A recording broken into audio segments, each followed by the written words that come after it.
Aku makan dulu Nasi aku dah ada. Kau nak ke? Ini cerita pasal burasak dengan lepat loi. Pernah makan tak?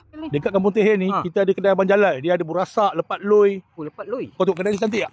Cantik. Cantik kedai dia kan? Dah lah jual menu unik. Pok nak makan ni pun cantik rumah Melaka. Apa? Makanan Bugis. Kenapa? Burasak, Lepat loi. lepat loi. Sambal tak minyak. Wah, ini apa ni?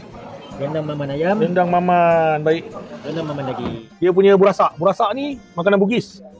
Dia macam nasi impit macam tu lah, tapi dia ada istimewa dia. Masak dia ada special dia lah, resepi dia. Lepas tu ni, yang 3 segi ni nama dia lepat loi. Lepat loi. Ni pun nasi juga. Dia macam pulut-pulut sikit lah.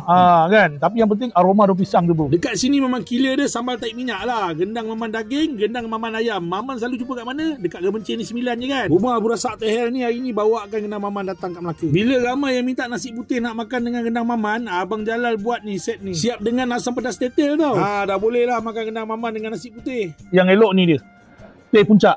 Teh puncak. Satu jug ni RM5 je abang ni jual kat sini. Apa baik Ini untuk kesihatan. Campuran 18 jenis teh hijau. Lepas tu dia ada herba-herba lah.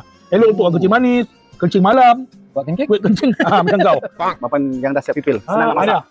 Ni dia. So yang ini kau boleh beli, kita boleh post satu Malaysia. Tapi bila nak makan nanti, just basuh macam biasa, rendam sekejap dalam sejam, kemudian boleh masak. Yang datang dekat sini bukan dekat-dekat tau. Daripada Singapura, daripada JB pun datang kat sini. Lepas korang makan tu boleh bergambar. Okay guys, kalau kau nak datang dekat kedai Burasak abang ni, nampak tu, itu Masjid Kampung Tehel Atap Merah. Depan ni ada Sekolah Rendah Agama Jaim Tehel.